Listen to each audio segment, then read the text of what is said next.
Friends, welcome back to my YouTube channel government job insiders. और आज हम एक और नोटिफिकेशन के बारे में बात करने वाले हैं जो है एयरपोर्ट अथॉरिटी ऑफ इंडिया की तरफ से junior executive fire service, junior executive human resource and junior executive official language, ये इनकी पोस्ट की रिक्रूटमेंट का नोटिफिकेशन है। ये आप ऑफिशियल नोटिफिकेशन देख सकते हो। AAI airport Authority of India mini Ratna category public one public sector enterprise की तरफ से वैकेंसीज है। यहाँ पर आप देखो, फायर सर्विस में 13 है टोटल, 66 है ह्यूमन रिसोर्स, ऑफिशियल लैंग्वेज में है 44।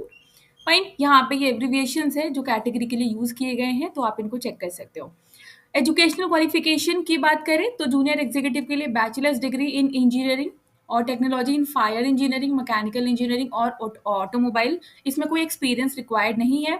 जूनियर एग्जीक्यूटिव ह्यूमन रिसोर्स की बात करें तो ग्रेजुएट प्लस एमबीए होना चाहिए और इक्विवेलेंट 2 इयर्स का duration with specialization in HRM, HRD, PMNIR, labour welfare. इसमें भी आपको कोई एक्सपीरियंस यहाँ पे रिक्वायर्ड नहीं है, मतलब कि एक ग्रेजुएट प्लस जिसने एमबीए किया हो, ठीक है, वो अप्लाई कर सकता है। फायर सर्विस के लिए आपकी इंजीनियरिंग जो है या तो फायर इंजीनियरिंग में होनी चाहिए या मैकेनिकल इंजीनियरिंग या ऑटोमोबाइल इंजीनियरिंग में। ऑफिशियल लैंग्वेज जूनियर एग्जीक्यूटिव की बात करें तो आपके पास पोस्ट ग्रेजुएशन की डिग्री होनी चाहिए इन हिंदी और in English with English or Hindi respectively as a subject at degree level or post graduation in any other subject with Hindi or English as compulsory or elective subject at degree level। मतलब कि आपने अपनी degree में हिंदी और English में से कोई भी सब्जेक्ट को पूरे तरीके से पढ़ा हो, जिसकी ग्रेजुएशन, ठीक है, हिंदी और इंग्लिश आपके में सब्जेक्ट होने चाहिए। 2 इयर्स का एक्सपीरियंस होना चाहिए ट्रांसलेशन में, ठीक है, फ्रॉम इंग्लिश टू हिंदी और English to Hindi to English और English to Hindi, preferably of technical और साइंटिफिक लिटरेचर, ठीक है। तो ऑफिशियल लैंग्वेज वाले जो पोर्शन है, जो पोस्ट है, उसमें आपको 2 इयर्स का एक्सपीरियंस रिक्वायर्ड है। अदरवाइज ह्यूमन रिसोर्स और फायर सर्विस में सिर्फ और सिर्फ डिग्री होनी चाहिए, experience is not required. Degree diploma जो है आपका रिकॉग्नाइज्ड और डीम्ड यूनिवर्सिटी से होना चाहिए, that is IIT, IIM, XLRI, test etcetera, recognised by the government of India and जो भी आपके गवर्नमेंट से रिकॉग्नाइज है। Percentage of marks, pass marks और इक्विवेलेंट और bachelors degree and also for the PG diploma including MBA. Candidate having BE, BTech, BSc engineering degree are allowed to apply where essential qualification is prescribed as bachelor degree in engineering। ठीक है, तो आप apply कर सकते हो। जैसे यहाँ पे बोला है ना, बैचलर्स डिग्री इन इंजीनियरिंग और technology in fire service, mechanical engineering, automobile engineering, तो आप अप्लाई कर सकते हो। फाइन। एज की बात करें तो मैक्सिमम 27 है और आप एज जो कैलकुलेट करोगे that is 18 March 2025। Relaxation 5 years for SC ST, 3 years for OBC, 10 years for PWD, 10 years for AI and complete their provision on initial appointment। Starting date की बात करें, ओपनिंग 17 फरवरी से एप्लीकेशन बिगिन होगी and the last date will be 18 March. Date for the computer base की वो बाद में अनाउंस हो जाएगी, that you can check on www.aai.aero, ठीक है, एयरपोर्ट अथॉरिटी ऑफ इंडिया की ऑफिशियल वेबसाइट है, आप वहां से चेकआउट कर सकते हो कि कब एग्जाम होने वाला है। पे स्केल की बात करें तो ग्रुप बी E1 लेवल की पोस्ट होगी, यहाँ पे 40,000 आपको दिया जाएगा। 3% का हाइक के बाद आपका 1,40,000 बनता है। इमोल्यूमेंट की बात करें तो बेसिक पे के साथ साथ डियरनेस अलाउंस है at the rate 35% of basic pay, HRA, other benefits, CPF, gratuity, social security scheme, medical benefits are admissible as per the AI rules. Approximate CTC जो बनेगा for the post of junior executive that is 13 lakhs per annum, ठीक है। तो आपका जो approximately annual CTC होगा वो आपका 13 लाख का होगा यहाँ पे। Pay protection will be given provide to eligible candidates who will be coming through proper channel from other CPSEs, state PSUs, government departments immediately before joining AAI. Such pay protection will be provided as per DPE guidelines। ये कुछ important instructions हैं। Only Indian nationals fulfilling the eligibility है, वही apply कर सकते हैं। सारी age, experience and all other eligibility आपको 18 मार्च तक आपकी कैलकुलेट करनी है। इट मीन्स कि आपकी डिग्री है, एक्सपीरियंस है, वो सब आपको 18 मार्च तक होना चाहिए, ठीक है। रिजल्ट डिक्लेयर हो चुका होना चाहिए इस डेट तक। इसके बाद अगर रिजल्ट आएगा then you are not allowed to apply for the post. उसके बाद ओबीसी नॉन क्रीमी लेयर, तो candidate applying for the against vacancies of OBC के बारे में non creamy layer certificate issued by the financial year of 2024-25 in the format of appointment of post under the government of India issued by the competent authority in support of their belonging OBC community in the central list। तो central का cast का certificate लगेगा। Fine. जो कि financial year 2024 और 25 का होगा, well before 31 मार्च 2025। ठीक है। ऐसे ही आपका ईडब्ल्यूएस का है, आपको ईडब्ल्यूएस का 1 साल पुराना आपको देना होगा, 2024 से लेके 25 का जो फाइनल फाइनेंशियल ईयर होता है वही सर्टिफिकेट यहाँ पे वैलिड होगा। अगर इससे 1-2 साल पुराना है, 2-3 साल पुराना है तो वो वैलिड नहीं होगा। ऐसे ही SC ST का है, कैंडिडेट जो अप्लाई करेंगे रिजर्व कैटेगरी के through SC ST, they have to submit the caste का सर्टिफिकेट इशूड ऑन और before 18 March 2025 by the competent authority at the time of application. ठीक है। तो ये सारे सर्टिफिकेट्स हैं जो आपको at the time of form filling यहाँ पे जरूरत होगी, और at the time of DV also वो सारे सर्टिफिकेट्स आपसे चेक किए जाएंगे। Where a specific subject is required in the qualifying degree as an essential qualification for the post, and the same is not specifically mentioned in or her mark sheet, candidate required to submit a certificate from the university or institution confirming that the candidate had studied the required subject in the qualifying degree. Fine. तो ये आपके subject से related है।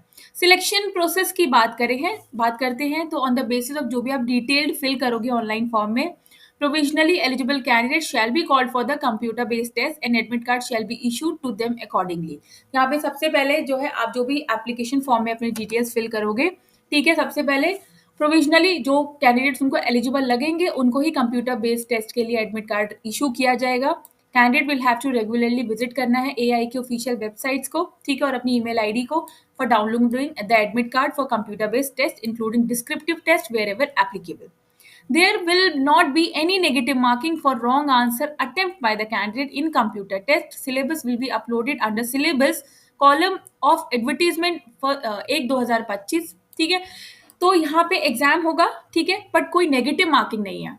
I think मैंने इससे पहले बताया था IUCL का जो एग्जाम है यहाँ पे, IUCL का वहाँ पे भी जो एग्जाम होगा वहाँ पे भी नेगेटिव मार्किंग नहीं है आपकी, आपको देखना होगा, ठीक है। AI में जहाँ पे ये एग्जाम कंडक्ट होगा उसमें नेगेटिव मार्किंग नहीं है। सिलेबस के सेक्शन में प्रॉपर्ली मेंशन होगा, वो भी मैं आपको link I will provide in my description box, और I can show you also.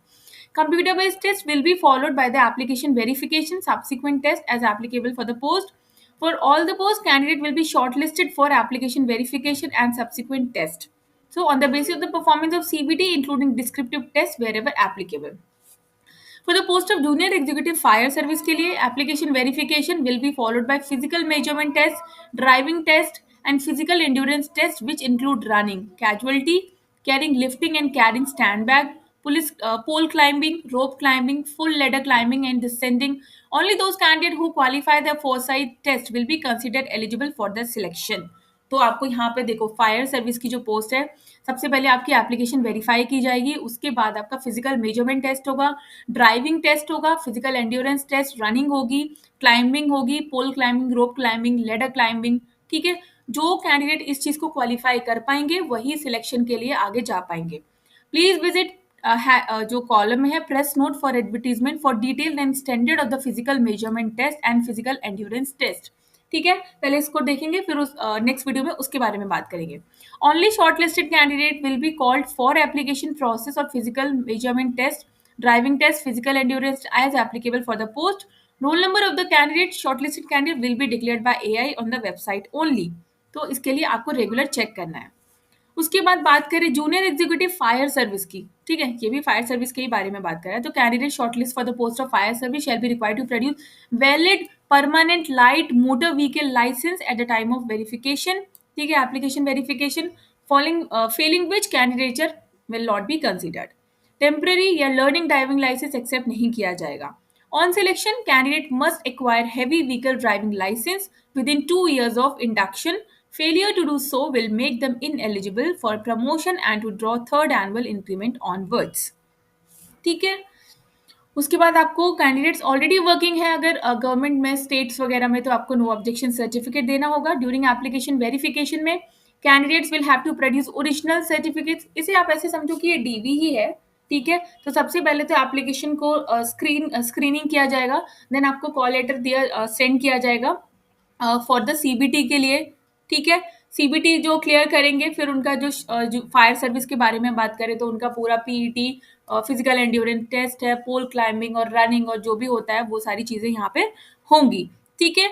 उसके बाद provisional selection of candidate will be as per the merit list prepared on the basis of the performance in CBT including descriptive test wherever applicable subjected to meeting all the eligibility criteria।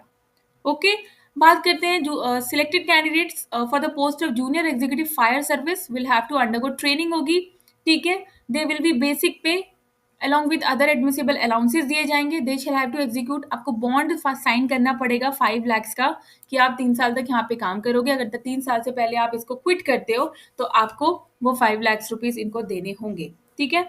Selection of candidate shall be provisional subjected to the verification of documents relating to eligibility criteria, character and antecedent background check होगा, caste certificate, other backward classes, creamy, EWS, disability, तो ये सारी चीजें यहाँ पे check की जाएंगी। Cost towards medical examination will be borne by the candidate himself or herself. Selected candidate will be liable to be posted anywhere in India. आपको कहीं भी भेजा जा सकता है। एक्शन अगेंस्ट मिसगाइड है, अगर आप कुछ गलती, अगर आप कुछ मिसकंडक्ट करते हो, अनफेयर मीन्स यूज कर सकते हो, तो उसके खिलाफ लीगल एक्शंस वगैरह हो सकते हैं। रॉन्ग इन्फॉर्मेशन फिल करते हो, ठीक है, उनको सोचते हो कि आप लोगों को पागल बना लोगे, तो अगर ऐसा कुछ करते हो तो आपके खिलाफ लीगल एक्शन हो सकता है, आपको टर्मिनेट किया जा सकता है फ्यूचर में किसी भी एग्जाम, मतलब एआई का जो एग्जाम्स होते हैं उससे। अप्लाई का link I will provide you in my description box, और you can go to the AI, ठीक है, www.ai की जो ऑफिशियल वेबसाइट्स है, वहाँ पे कैरियर के अंडर टैब में आप एप्लीकेशन जो है आपको फिल करना है, रजिस्टर्ड करना है। सबसे पहले रजिस्टर करने में आपको अपना पूरा ईमेल आईडी, अपना फ़ोन नंबर, अपना जो भी डिटेल्स हैं वो फिल करना है, देन आपको पूरा फॉर्म फिल करना है। यहाँ पे आपको फोटोग्राफ्स वगैरह लगाने हैं, जिसका केबी आप देख सकते हो। फोटोग्राफ्स रिसेंट होना चाहिए with a white background, not more than 3 months old, ठीक है। फोटोग्राफ्स में कैप में नहीं होना चाहिए, हैट और डार्क ग्लासेस ये सब अलाउड नहीं है। 30 KB to 100 KB, JPG JPEG में होना चाहिए। देन सिग्नेचर अपलोड करना है व्हाइट पेपर पे, ब्लैक इंक, रनिंग लेटर्स में होना चाहिए, एप्लीकेंट की हैंडराइटिंग में होना चाहिए, स्कैन करना है, देन आपको लगाना है। उसके बाद 1000 रुपीज फीस पे करनी है जनरल ओबीसी ईडब्ल्यूएस को, ठीक है।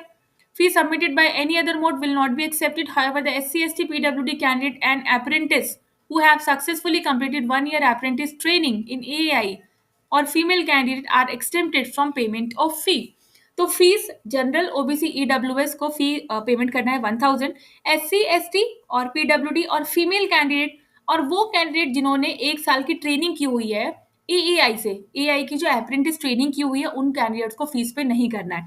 अब यहाँ पर आप देखो कि आप लोग पूछते हो कि जो अप्रेंटिस होती है उनके क्या बेनिफिट्स होते हैं। अब यहाँ पर आपको एक बेनिफिट भी मिल गया कि आपने 1 साल की अप्रेंटिस की हुई है एआई से, ठीक है। आपने 1 साल पहले या कभी 2 साल पहले अप्रेंटिस की हुई है, हालांकि 1 साल पहले का देखते हैं, ठीक है। तो आपको यहाँ पे फीस पेमेंट नहीं करना है, फाइन। और वुमेन्स कैंडिडेट जो फीमेल कैंडिडेट है उनको भी फीस पेमेंट यहाँ पे नहीं करना है। ऐसे ही आपका अभी जो ओएनजीसी में नॉन एग्जीक्यूटिव की पोस्ट है वहां पर भी एक्सपीरियंस जो काउंट होगा, अगर आपने जो अप्रेंटिस किया हुआ है तो वो एज एक्सपीरियंस ही काउंट करेंगे आपका। तो ये सारे बेनिफिट्स हैं वो आपको बहुत बड़े स्केल पे देखने को नहीं मिलेंगे, बट जब भी आप फॉर्म फिल करते हो, और जैसे एसबीआई में भी होता है, एसबीआई में आरबीआई में भी ऐसा हुआ है कि जब अगर आपने बैंक की अप्रेंटिस की हुई है, एसबीआई में अगर आपने एसबीआई की अप्रेंटिस की हुई है तो वहां पे आपको बेनिफिट्स मिल जाते हैं, ठीक है। उसके बाद आपको पूरा फॉर्म फिल करना है, ऑनलाइन फॉर्म फिल करना है, एप्लीकेशन और फॉर्म जो है उसकी फीस है वो आपको पेमेंट करना है। और बाकी ये सारी चीज़ें हैं, ये सारी चीज़ें तो मैंने आपको डिस्कस करके यहाँ पे बता दी हैं। तो आपको पूरा फॉर्म इस तरीके से फिल करना है। और नेक्स्ट वीडियो में हम बात करेंगे कि सिलेक्शन का जो आपका सीबीटी होगा वो किस तरीके का पैटर्न रहेगा, ठीक है। सिलेबस को आप कैसे चेक कर सकते हो और सिलेबस में किसका कितना परसेंटेज का वेटेज है, बिकॉज ये वीडियो में अगर हम डिस्कस करेंगे तो वीडियो बहुत ज़्यादा लंबी हो जाएगी। तब तक के लिए अगर वीडियो थोड़ी सी भी इन्फॉर्मेटिव लगी हो तो चैनल को like share subscribe and bell icon button को प्रेस करना नहीं भूलिएगा। तब तक